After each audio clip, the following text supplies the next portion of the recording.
Queridos, nós vamos abrir a palavra do Senhor na conclusão dessa noite de aleluias, no texto de Lucas, no capítulo número 2, versos 6 a 14. Lucas, capítulo 2, versos de número 6 a 14. Vamos ler juntos também essa passagem, meus queridos. Leiamos. Estando eles ali, aconteceu completarem-se-lhes os dias, e ela deu à luz o seu filho primogênito, enfaixou-o e o deitou numa manjedoura, porque não havia lugar para eles na hospedaria.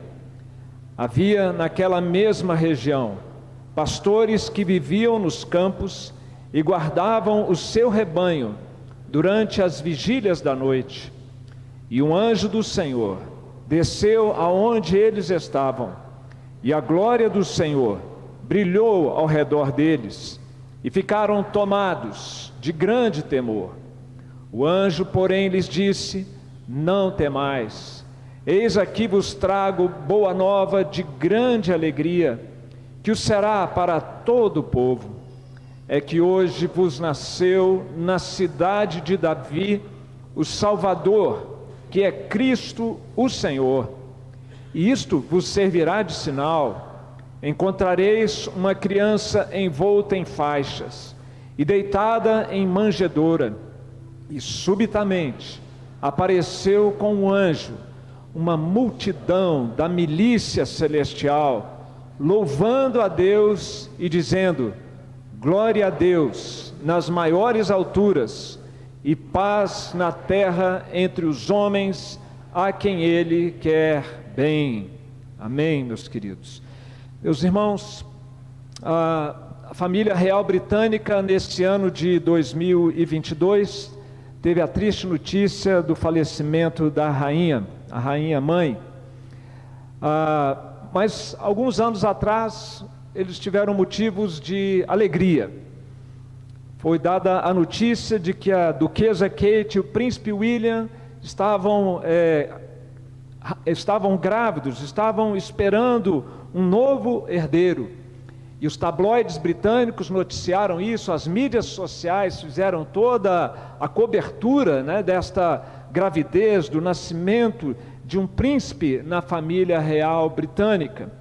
É o que geralmente acontece nesses casos, quando vem ao mundo aqueles que fazem parte da realeza. Mas nós conhecemos a história, ela foi cantada aqui hoje, e isso não aconteceu quando aquele que seria o Rei dos Reis, diante de quem todo joelho se dobrará, aquele cujo reino fará com que todos os demais reinos se curvem diante dele, quando Jesus nasceu em Nazaré. Não houve cobertura, não houve estardalhaço, não houve luxo, não houve pompas, circunstâncias, a situação foi totalmente diferente.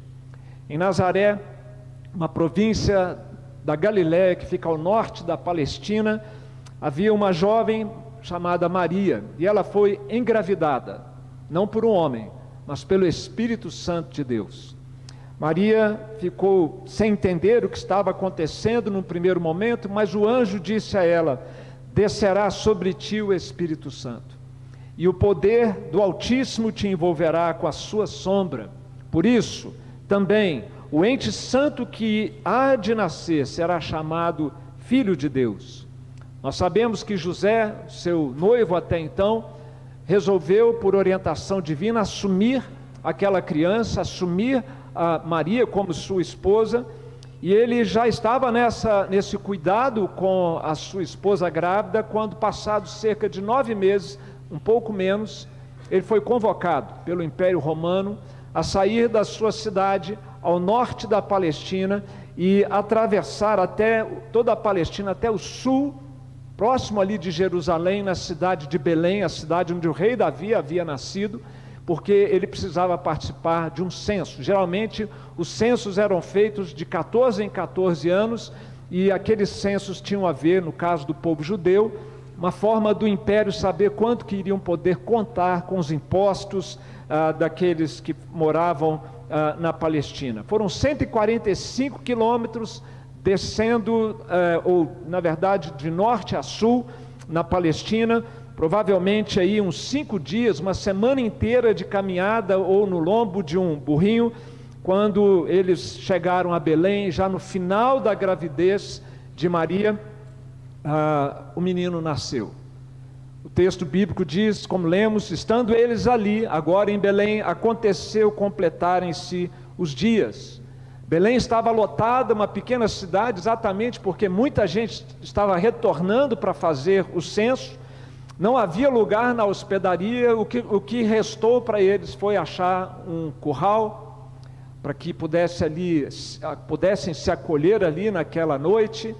E quando o neném finalmente nasceu, provavelmente assistida pelo seu próprio marido, eu já vi esse tipo de história na minha família, eles colocaram o bebê num coxo, numa manjedoura, um lugar onde se coloca o sal, onde se coloca a ração para os alimentos, para alimento dos animais.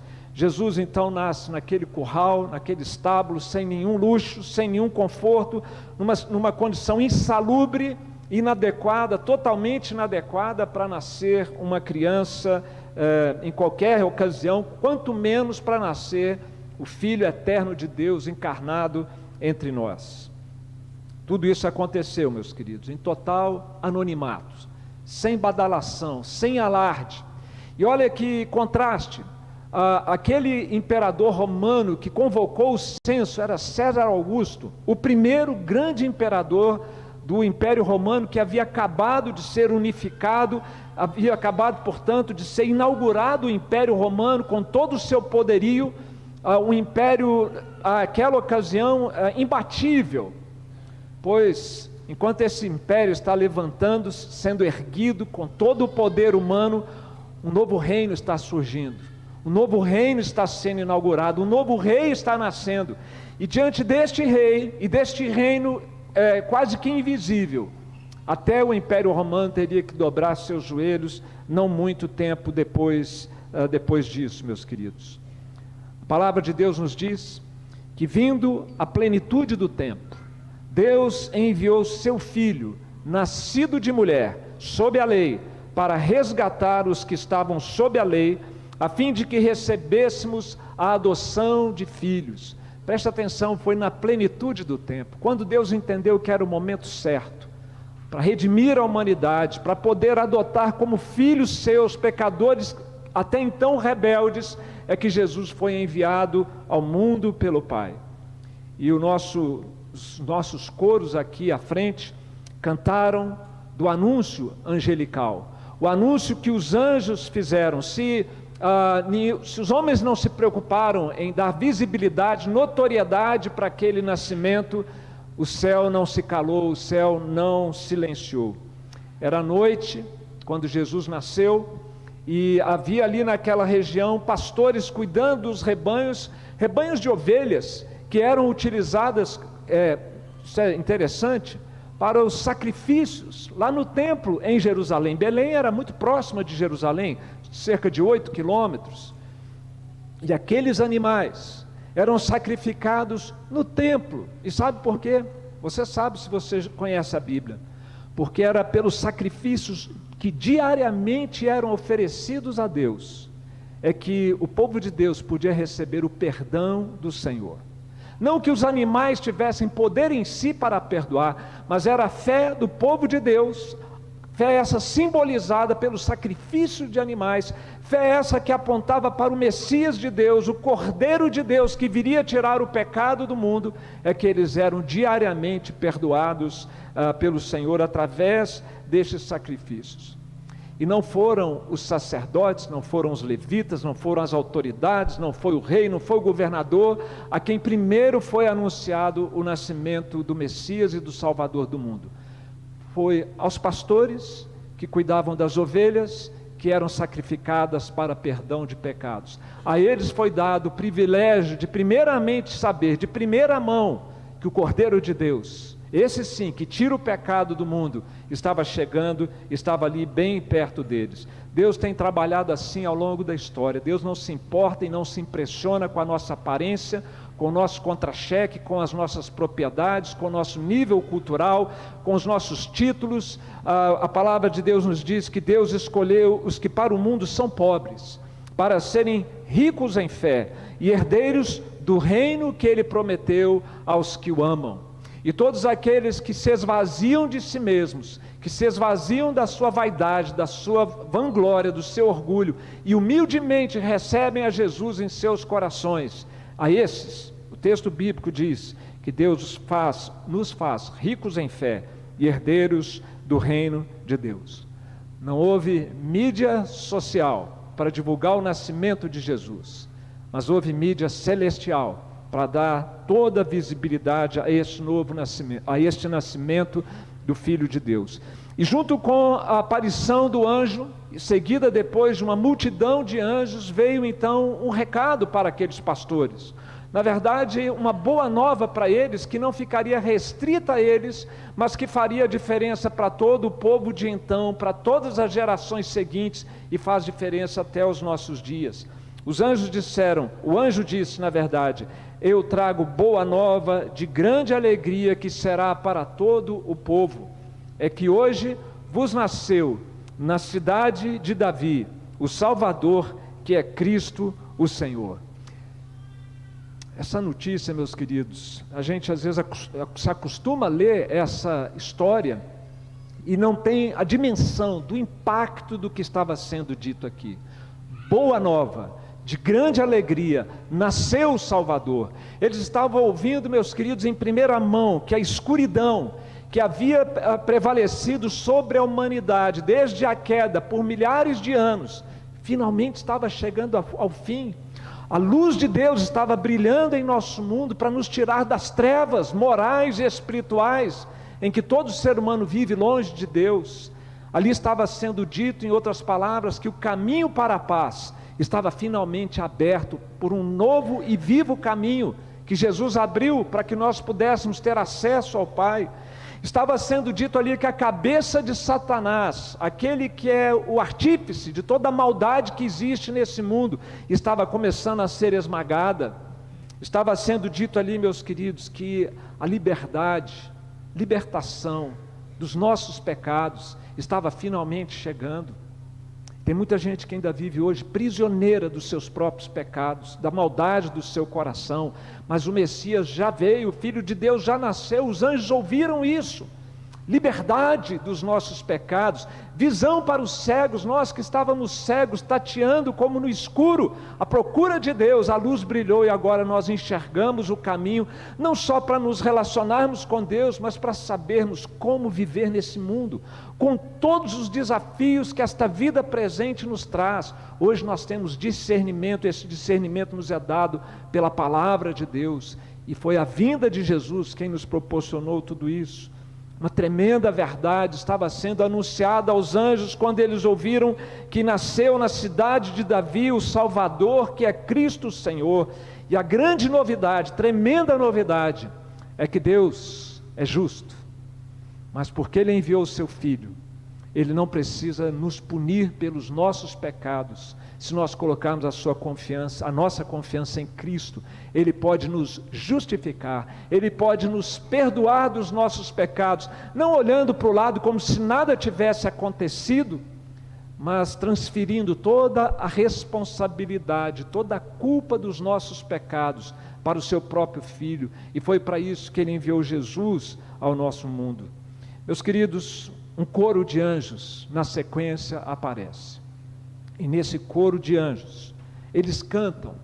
Era costume na Palestina, quando nascia um menino numa família, que os cantores da aldeia se reuniam e iam até a casa do garoto para cantar, dando boas-vindas ao menino que chegava na família, que chegava naquela aldeia. É sempre motivo de festa, e era assim que eles manifestavam o seu contentamento quando nascia um menino na aldeia. Não tinha palácio para esse menino, tinha um curral. Não tinha berço para esse garoto, tinha um coxo, e não tinha um coralzinho de homens para cantar em boas-vindas a ele. Bom, mas isso Jesus não ficou sem. Um coro de anjos, uma multidão da milícia celestial aparece dizendo: glória a Deus nas maiores alturas e paz na terra entre os homens a quem Ele quer bem. Os anjos cantaram, os pastores ouviram, e saindo dali, eles foram conferir esta grande novidade que havia chegado ao nosso mundo. E eles foram, o texto bíblico nos diz que eles voltaram glorificando e louvando a Deus por tudo o que tinham ouvido e visto como lhes fora anunciado. Preste atenção, eles ouviram uma palavra do céu, eles creram nessa palavra, e o coração deles se encheu de alegria, e eles foram ver o menino onde ele se encontrava. Essa jornada, meus irmãos, é a minha, é a sua, é a de todos nós. Sempre que nós, diante da palavra de Deus, cremos na palavra, nossa jornada, que começa pela fé, termina com louvores a Deus, com o coração cheio da bênção e da graça de Deus em nossos corações. Ao final dessa minha fala, dessa palavra dessa noite, eu gostaria de tirar ou de extrair aqui algumas lições que os anjos nos ensinaram quando disseram ou quando cantaram, quando louvaram a Deus dizendo: glória a Deus nas maiores alturas e paz na terra entre os homens a quem Ele quer bem. O que nós temos aqui, meus irmãos, nesta letra de um hino que foi produzido no céu, cantado por anjos, é que daquela noite de aleluias em diante, nós passamos a ter um chamado para uma vida de adoração e uma vida de paz. E é isso que todo ser humano busca, e é isso que todo ser humano precisa: uma vida de adoração a Deus, uma vida em relacionamento com Deus, e uma vida de paz no seu coração, no seu relacionamento com Deus e com as pessoas. Portanto, falando desse primeiro chamado de Deus, que ecoa lá daquela noite de aleluias, nós temos o chamado para uma vida de adoração a Deus. Glória a Deus nas maiores alturas. O que isso quer dizer, meus queridos? Qual é a implicação prática disso para a nossa vida? Nós sabemos que toda a criação dá glória a Deus. Um salmo belíssimo das Escrituras diz que os céus proclamam a glória de Deus, e o firmamento anuncia as obras das suas mãos. A criação exalta o poder de Deus, o quanto Deus é capaz de fazer. O dilúvio exaltou na história a justiça de Deus. Diante da maldade humana, a humanidade foi aniquilada, e apenas uma família foi preservada, com ele todos os animais ali representados. O dilúvio nos aponta para a condenação eterna. Deus é justo. E o dilúvio exalta a justiça de Deus, mas coube ao nascimento de Jesus exaltar, colocar em evidência um outro atributo de Deus: a sua bondade, a sua misericórdia e o seu amor. Porque Jesus veio ao mundo para que, diante da santidade de Deus, diante da justiça de Deus, nós não precisemos ser condenados pela nossa rebeldia diante da palavra de Deus, pela nossa indiferença para com Deus. Jesus veio então, por meio da redenção, exaltar a misericórdia de Deus com o seu nascimento. Meus queridos, a nossa salvação, ela é dita nas Escrituras como sendo grande salvação, tão grande salvação.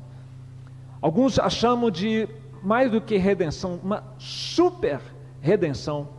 Porque o que Jesus veio fazer não foi apenas restaurar aquilo que Adão e Eva experimentaram lá antes da queda, mas nós estamos tendo a oportunidade de, por meio de Cristo, ir além daquilo que Adão e Eva tinham na presença de Deus.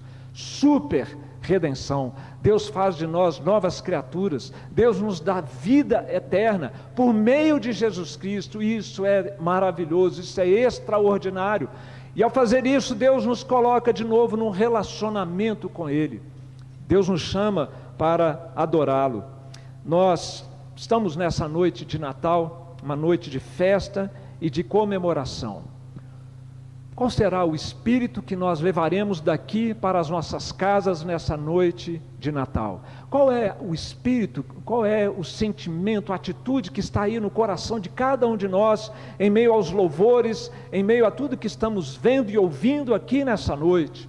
O padrão que os anjos estabeleceram juntamente com os pastores foi de adoração a Deus, humilde adoração a Deus. Mas tem muita gente hoje à noite que o padrão não vai ser esse, vai ser ainda de pecadores rebeldes, indiferentes, voltados para o consumismo, voltados para a indiferença em relação a Deus. Você está sendo convidado nesta noite de Natal a fazer parte deste coro de adoradores, a fazer dessa noite uma noite de aleluias, que significa louvado seja Deus, glória a Deus, aleluia, significa isso, porque Ele nos enviou o Seu Filho, nos enviou o Redentor. Isso tem implicações práticas muito especiais, meus queridos, porque todos nós aqui temos a tendência de adorar coisas e pessoas. Nós temos a tendência de adorar coisas e pessoas. E para você saber se o seu coração está totalmente colocado em Cristo ou não, se você está como os anjos dizendo glória a Deus, vivendo glória a Deus nas alturas, o teste é muito simples. Se alguém ou algo for tirado da sua vida, você perde a alegria de viver? Você se desestrutura por completo? Alguém muito querido, algum alvo muito especial que você tem, um projeto pessoal, uma propriedade, um bem, se isso for tirado da sua vida, você desmorona. É o seu Deus, é o ídolo do seu coração. E o Natal nos chama então a redirecionarmos a nossa adoração das coisas, das pessoas, para Deus por meio de Jesus Cristo. Este é o chamado que ecoa da noite de aleluias, um chamado para uma vida de adoração a Deus. Mas há um outro aspecto do chamado também muito especial, meus irmãos. A humanidade clama por isso. E vem da noite de aleluias, quando Jesus nasceu, chamado para uma vida de paz. Glória a Deus nas maiores alturas e paz na terra entre os homens a quem Ele quer bem. Como nós precisamos de paz. E esta paz, ela tem várias áreas ou várias facetas onde nós temos carência dessa paz. A primeira delas, a mais importante, é paz com Deus, porque todos nós, até entregarmos a nossa vida a Cristo, nós não estamos em paz com Deus, e alguns vão precisar inclusive de anestésicos, para aliviar o fardo, o peso dessa falta de paz, da culpa que carregam no seu coração, pelo que tem feito, pelo que já fez no passado. Nós precisamos de paz com Deus, e a palavra de Deus nos diz que justificados, perdoados, mediante a fé, nós temos paz com Deus, por meio de Jesus Cristo, nosso Senhor. Esta paz com Deus foi trazida ao nosso mundo quando Jesus nasceu ali em Belém, mas também, e por causa dessa paz com Deus, nós encontramos paz conosco mesmos. Em nossa igreja nós temos um ministério chamado Amigos na Dor, e uma das buscas que motiva as pessoas, ou uma das razões que motiva as pessoas a procurarem esse ministério que nós temos na internet, é a dor da alma que leva muitos a quererem se suicidar. Falta paz no coração, falta paz no viver, e de novo é preciso de anestésicos, se não colocar fim ao sofrimento, como alguns assim imaginam que seja a solução. Mas também essa paz traz paz de nós para com as pessoas que nos cercam, paz com o próximo. Nós em Cristo, porque Cristo veio para formar o povo de Deus, é a família de Deus, nós não estamos mais separados uns dos outros por coisas menores, como etnias, judeus, gentios, brasileiros, argentinos, e por aí vai. Nível cultural, condição social, isso agora é secundário diante daquilo que nos une em Cristo Jesus. Posições políticas, ressentimentos por coisas que fizeram contra a gente, nada disso, uma vez que nós tenhamos recebido a paz de Deus, pode mais e deve mais nos separar uns dos outros. O apóstolo Paulo fala que em Cristo Jesus, pelo sangue de Cristo e por intermédio da cruz, foi desfeita a parede de separação que havia entre judeus e gentios, e assim nós experimentamos a paz porque agora todos juntos temos acesso ao Pai. Por isso, queridos, nós podemos dizer que Natal é paz. Não essa paz superficial, essa paz retórica que a gente vê nos cartões de Natal, nas propagandas do Natal, na época do Natal, mas a paz de Deus, a paz com Deus e a paz conosco mesmo, que Deus nos dá, e a paz também com o nosso próximo. Tudo isso por causa de Jesus. Você já tem essa paz no seu coração? Da noite de aleluias, quando Cristo nasceu em diante, um chamado tem ecoado ao longo das gerações, um chamado para adoração a Deus, para um relacionamento prioritário com Deus, para amar a Deus sobre todas as coisas, e um chamado para a paz, que só Deus pode nos dar. Você já abriu o seu coração e tem experimentado e desfrutado desta paz que só Deus pode nos dar, e como expressão da sua experiência dessa paz, no ambiente onde você convive, na família, na igreja, no trabalho, você tem sido um pacificador, alguém que promove a paz, ou ao contrário, que promove a desagregação. No século XIX, eu concluo com esta história, com essa citação, havia um bispo em Liverpool, chamado John Charles Riley, e ele estava preocupado com os acontecimentos na sua época. Isso é por volta do ano 1870. E o que eu vou dizer, o que eu vou compartilhar com vocês aqui, poderia ter sido escrito no boletim desta igreja para domingo agora, dado o contexto em que nós vivemos no nosso país. O bispo Riley, falando da ansiedade, em contraste com a paz, que experimenta aquele que tem Cristo. E ele estava estudando esta passagem bíblica, que fala do nascimento de Jesus na época de César Augusto, do governador Quirino, e olhando para o que aconteceu na época de Jesus, e olhando para o que acontecia no século XIX, ele disse: tomemos o cuidado de não dar lugar à ansiedade por causa do que acontece à nossa volta, como se soubéssemos melhor do que o Rei dos Reis qual é a melhor época para Deus nos enviar o alívio. O coração do crente, ele continua, deve sentir-se confortado ao se lembrar do governo providencial que o Senhor Jesus exerce no mundo. Um verdadeiro crente jamais deve sentir-se inquieto ou assustado por causa da conduta dos juízes deste mundo. Deve sim, com os olhos da fé, contemplar uma mão que supervisiona tudo o que eles fazem, fazendo Deus tudo convergir para o louvor e a glória do seu nome. O crente deve considerar todo rei e toda potestade, seja César Augusto, Quirino, Dario, Ciro, Senaqueribe, qualquer uma criatura que, a despeito de todo o seu poder, nada pode fazer a não ser o que Deus permite, e que há de cooperar para o cumprimento da sua vontade. Quem tem a paz de Deus no seu coração, tem paz com Deus, paz consigo, aprende a ter paz com os outros, e conserva esta paz, independente das circunstâncias à nossa volta. Este é o evangelho da paz, que nós fomos chamados a viver e a anunciar, meus irmãos. Da noite de aleluias até os dias de hoje, há um chamado para uma vida de adoração e uma vida de paz. Você já atendeu a esse chamado? Eu quero desejar a todos os aqui presentes, membros da igreja, nossos convidados, os queridos que nos acompanham também remotamente, um Feliz Natal, em meu nome, da minha família, em nome do conselho desta igreja, os pastores e os presbíteros desta igreja. E tanto mais feliz será esse Natal, se nós vivermos para adorar ao Senhor e vivermos na paz do Senhor. Amém, queridos?